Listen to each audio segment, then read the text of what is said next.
नमस्कार बच्चों, उम्मीद है आप सब अच्छे होंगे। एक बार फिर स्वागत है आपका इस क्लास के अंदर। अभी तक हमने गुणनखंडों के बारे में बात कर ली, ठीक है। सार्वगुणनखंड क्या होते हैं, सार्वगुणज क्या होते हैं, उनकी बात कर ली थी। आज की क्लास में हम कुछ स्पेशल टाइप के गुणनखंडों की बात करेंगे और वो है अभाज्य गुणनखंड, ठीक है। अभाज्य गुणनखंड।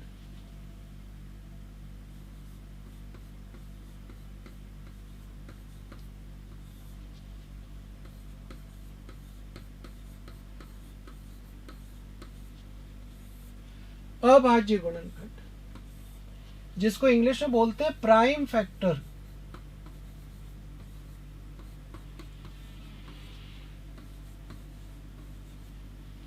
Prime factor.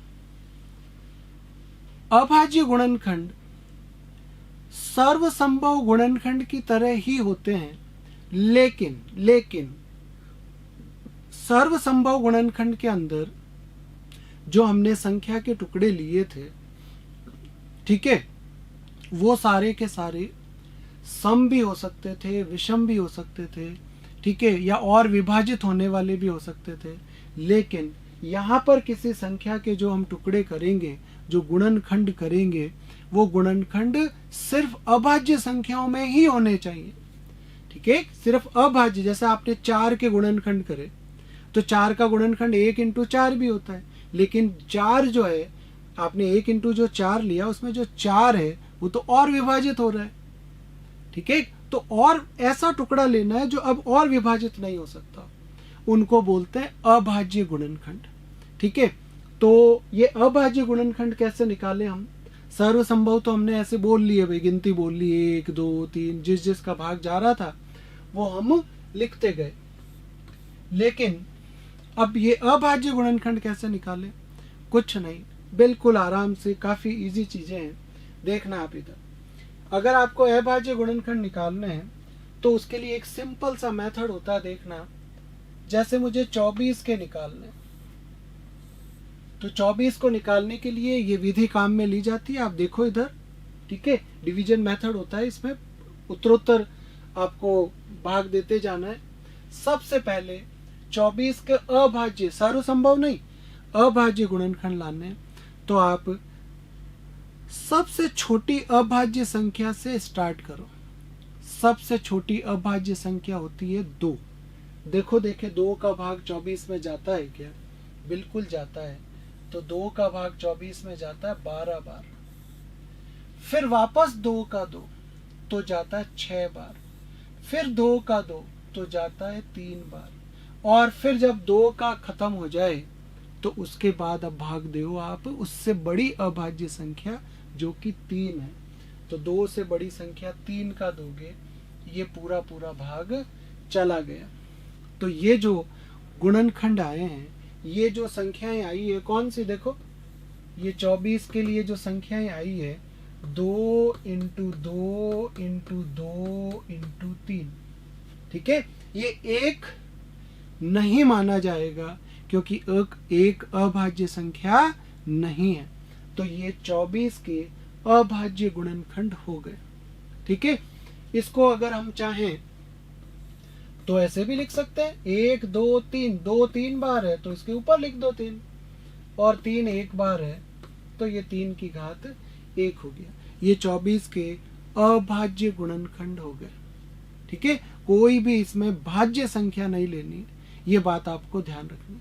चलो, एक प्रश्न मैं आपको दे रहा हूं करने के लिए, एक बार मुझे करके बताओ आप।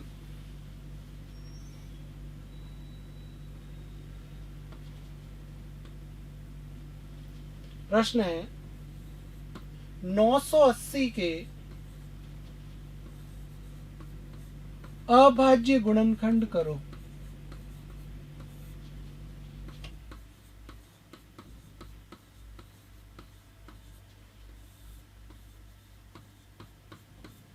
नौ सौ अस्सी के अभाज्य गुणनखंड करो। करो बेटा, देखे जल्दी से, 1 मिनट का टाइम है आपके पास, फटाफट करो। देखे 1 मिनट 2 मिनट, ठीक है। मैं रुकूंगा, इससे अच्छा आप वीडियो को पॉज कर लिया करो, ठीक है, पॉज कर लो, उसके बाद जब हो जाए तो वापस प्ले कर लो, तो आपको वहां से आइडिया लग जाएगा। चलो पॉज करो फटाफट और करके बताओ।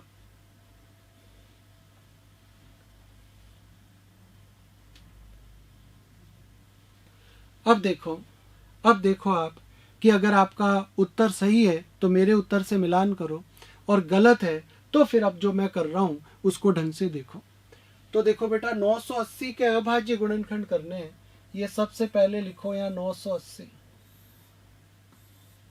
और अभाज्य संख्याएं कौन कौन सी होती है, गलती मत कर देना, जल्दबाजी में गलती मत कर देना।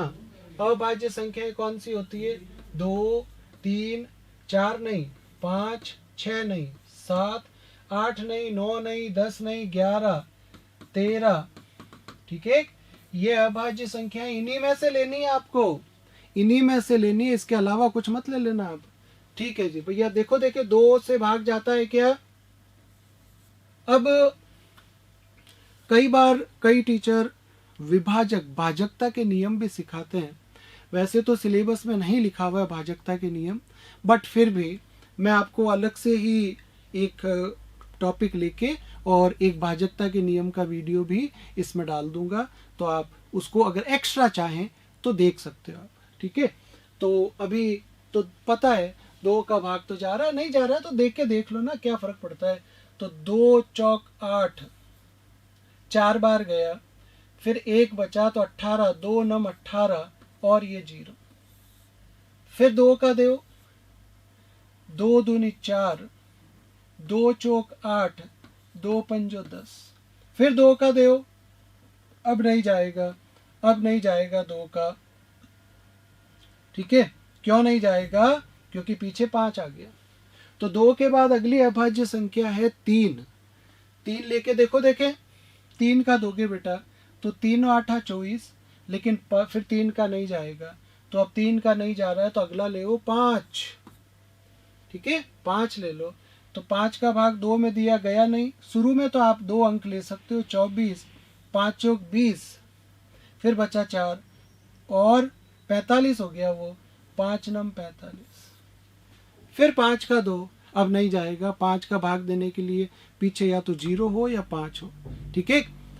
अब किसका दे भाई, फिर 7 का दो, 5 के आगे 7 है, तो 7 7 49, फिर 7 का दिया तो 1। ये 980 के अभाज्य गुणनखंड हो गए, ठीक है। इसको मैं ऐसे लिख देता हूं, 980 बराबर 2 इंटू 2 इंटू 5 इंटू 7 इंटू 7, ठीक है। और अगर आप चाहो तो इसको लिख सकते हो 2 की घात 2, 5 की घात 1 और 7 की घात 2। ये 980 के अभाज्य गुणनखंड हो गए, ठीक है। ये बात आपको ध्यान रखना है। अगर 980 के सर्वसंभव गुणनखंड करने होते तो फिर वो 1 भी आता, 2 भी आता, ठीक है, 3 तो आता नहीं, फिर 4 भी आता, वहां 4 भी आएगा, 5 भी, जो भी है वो सारे सर्वसंभव में आते, ठीक है जी। ये आपके अभाज्य गुणनखंड हो गए। एक प्रश्न और कर दो, एक प्रश्न और करके बता दो मुझे।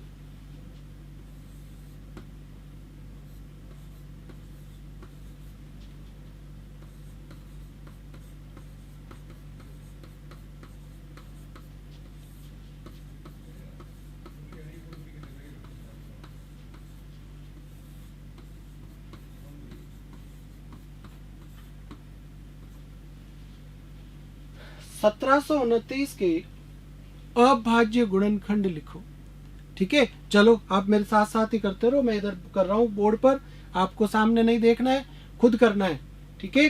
फिर उससे मिलाना है, गलत आ जाए तो वीडियो को थोड़ा आपको वापस प्रीवियस पे ले जाके और फिर देखना है।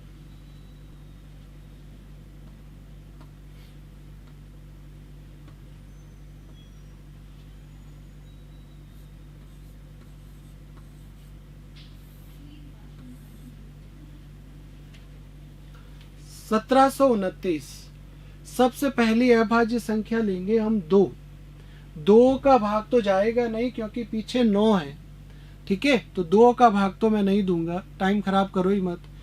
2 से विभाजकता के लिए पीछे 2 या 0 होना चाहिए, सम संख्या होनी चाहिए, कहने का मतलब नहीं है।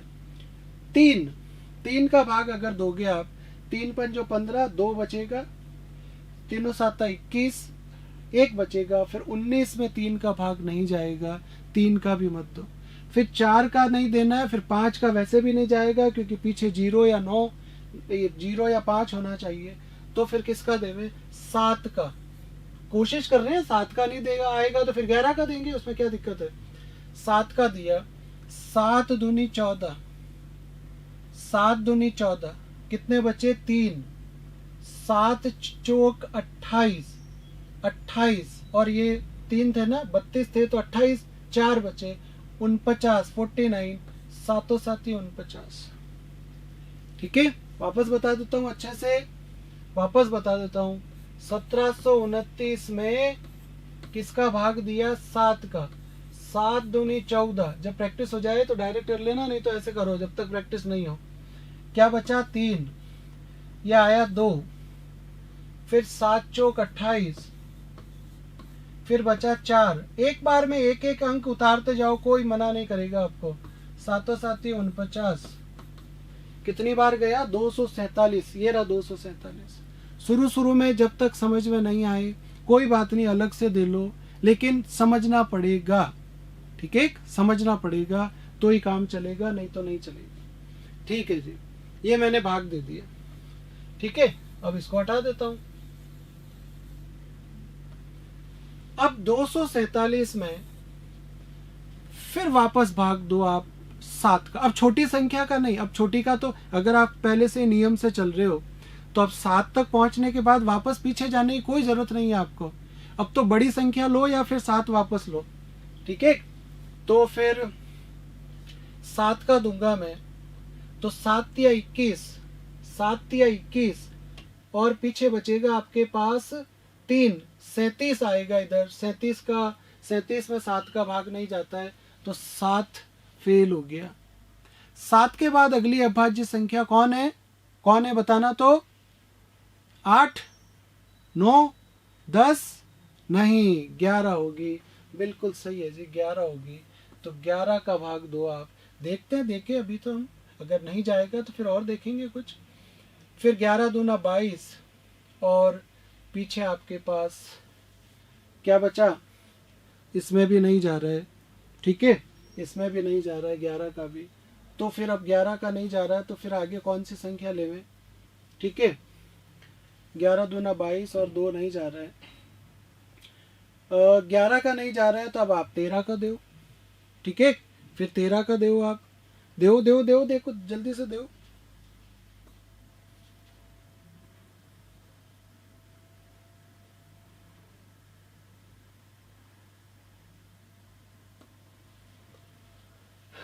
तेरह एक का 13, 13 दूना 26, तो 13 का भाग दिया। 13 का आपने इसमें अगर भाग दिया बेटा, देके दिखाता हूँ, देखो आपको देके दिखाता हूँ। 13 का भाग दिया 247 में। मैंने कहा ना, जब तक समझ में नहीं आए करते रहना है, करते रहना पड़ेगा आपको, नहीं तो काम नहीं चलेगा, ठीक है। तो 13 का भाग दिया तो 13 एक का 13, फिर आपके पास कितने बचे यहाँ पर?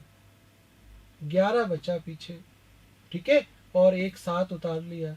और आपको पता है कि 13 नंबर कितना होता है? 117 होता है। तो ये आपको 13 का भाग चला गया इसमें। कितनी बार गया भाई? 19 बार, ठीक है। और अगली आपके अभाज्य संख्याएं हैं 19, तो ये आपके 19 एक का 19। तो ये मैंने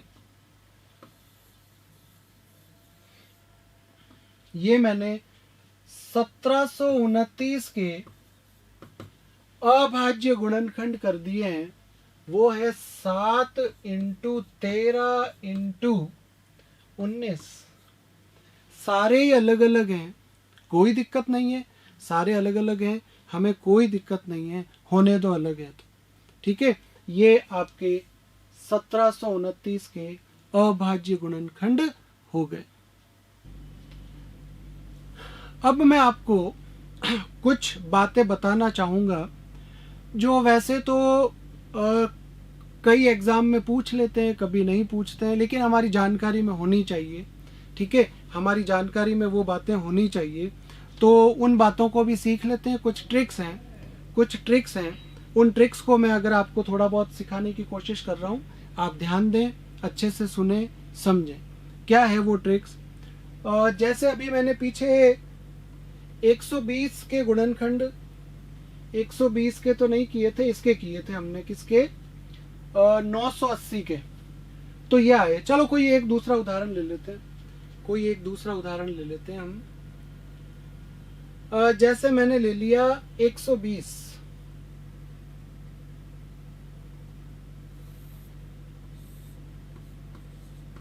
120 के अब मुझे करने अभाज्य गुणनखंड। ठीक है, चलो सबसे पहले 2, 60, फिर 2, 30, फिर 2, 15, फिर 3, 5, ठीक है, और उसके बाद 5, तो 1। तो 120 के अभाज्य गुणनखंड हो गए मेरे पास। 120 के अभाज्य गुणनखंड हो गए 1, 2, 3, 2 की घात 3 इंटू 3 की घात 1 इंटू 5 की घात 1। अब आपसे कुछ प्रश्न पूछ सकता है। वो क्या क्या प्रश्न है देखना। सबसे पहला प्रश्न आपका ये हो सकता है कि भाई आपसे ये पूछ ले कि 120 के कुल अभाज्य गुणनखंड की संख्या बताओ। 120 के पहली बात, 120 के कुल अभाज्य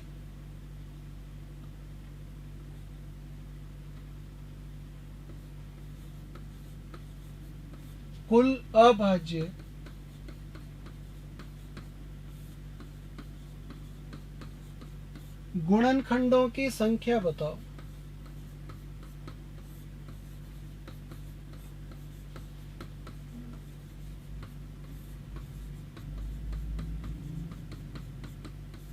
ठीक है, 120 के कुल अभाज्य, सारे टोटल कितने बनेंगे अभाज्य गुणनखंड, जैसे 1, 2, 3, 4, 5 बने मेरे पास।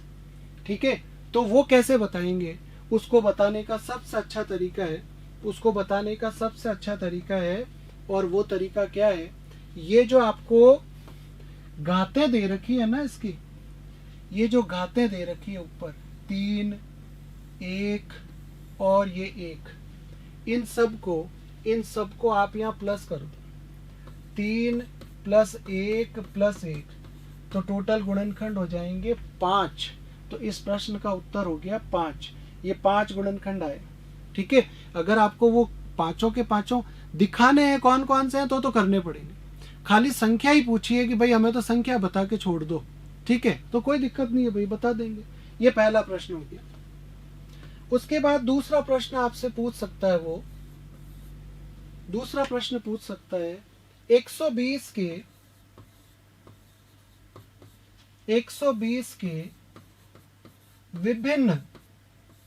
विभिन्न अभाज्य गुणनखंड, विभिन्न अभाज्य गुणनखंडों की संख्या बताओ। विभिन्न का मतलब क्या होता है बेटा, विभिन्न का मतलब होता है डिफरेंट, अलग अलग। तो 2-3 बार आया तो एक ही बार बताना आपको, तो उसका आपके पास आंसर हो सकता है विभिन्न गुणनखंडों की संख्या अलग अलग। वो तो दिख रहा है ना आपको, 1, 2 और 3। ठीक है, वो हो गया 3। ये गिन लो आप नीचे से, 2 मतलब ये 1, 2 और 3, घाते हटा दो और नीचे जितनी संख्या लिखी हुई है उनको गिन लो। ठीक है, ये आपका दूसरा प्रश्न हो गया। तो कुल का मतलब तो सारे 2 इंटू 2 इंटू 2 सारे कितने आए, 5 आए। विभिन्न अलग अलग कितने, एक तो 2 है, एक 3 है, एक तो 2 है, एक 3 है, एक 5 है, अलग अलग मिला के 3 है। ये 3 मैंने उत्तर दे दिया। उसके बाद अगला प्रश्न आपसे पूछा जा सकता है, अगला प्रश्न आपसे पूछा जा सकता है कि जो 120 है, 120 है, इसके कुल कितने गुणनखंड होंगे, कुल सर्वसंभव गुणनखंड। तो 120 के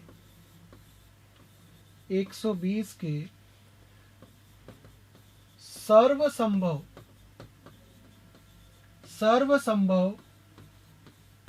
गुणनखंडों की संख्या बताओ।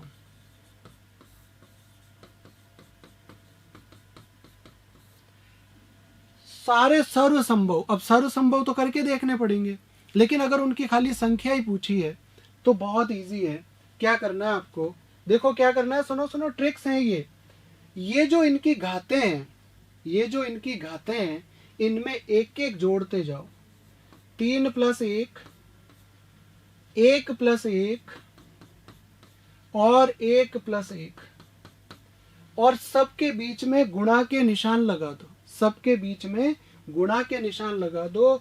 तो आपके पास आएगा 4 × 2 × 2, मतलब 4 दूनी 8 दूनी 16। 120 के टोटल 16 सर्वसंभव गुणनखंड होंगे। ठीक है, आप कहते हो जी नहीं, ये तो भरोसा नहीं हो रहा हमको कि 120 के सारे सर्वसंभव गुणनखंड 16 होंगे क्या। तो अभी मैं आपको बता देता हूँ, देखो 16 होंगे या नहीं होंगे, चेक कर लेते हैं। ठीक है, चेक कर लेते हैं। ये रहा 120,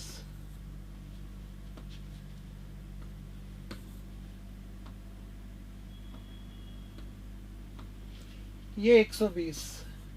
लो सर्वसंभव बता रहा हूं, एक तो 1 2 3 4 6, ठीक है, फिर 7 नहीं 8, देखो देखे 8 होगा क्या, बिल्कुल 8, फिर 9 नहीं 10, फिर 12, ठीक है, फिर 13 14 नहीं 15, 15 में 120 आता है, ठीक है, 15, फिर 16 नहीं 17 नहीं 18 नहीं 19 नहीं 20, ठीक है, फिर 21 नहीं 22 23 24, 24 में भी 120 आता है। ठीक है, कितने हो गए देखो, 3 3 6 3 9 10 11, अभी तो और बाकी पड़े हैं। बताओ देखें और कौन सा हुआ 24 के बाद 24 के बाद बोलो देखें फटाफट, 30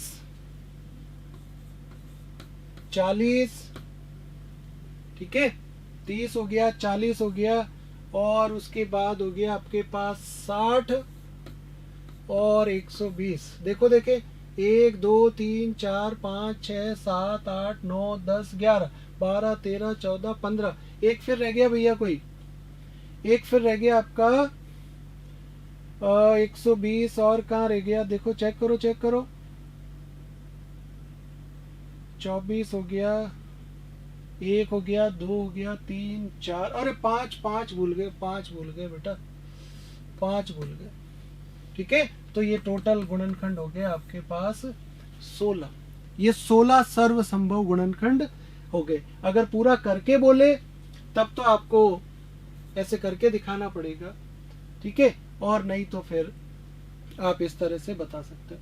अच्छा, अब आपका तो सर ऐसे एक एक अगर ऐसे कोई, जैसे आप भूले हम भी भूल गए तो, अरे तो नहीं भूलोगे नहीं, आप 120 ले, 120 के ऐसे तोड़ लो टुकड़े, जैसे पहले मैंने करा 60 × 2, फिर 60 को कर लो, 60 को करोगे तो 10 × 6 × 2, फिर ये 10 के आपके हो गए 5 × 2, फिर ये 3, तो ऐसा आपको आइडिया हो जाएगा भाई एक 5 भी होता है। इस तरह से फिर इसको 120 को 40 × 30 कर लो, इस तरह से अलग अलग करके और आप पता लगा सकते हो। और थोड़ी सी देखो, इसलिए मैंने कहा था पहाड़ों की प्रैक्टिस तो आपको होनी चाहिए, ठीक है, तो ये बातें आपको ध्यान रखनी है। तो इस तरह से वो अभी हमने सारे सर्वसंभव गुणनखंड 120 के कितने सीधा फॉर्मूले से बता सकते हैं, ट्रिक से, ठीक है।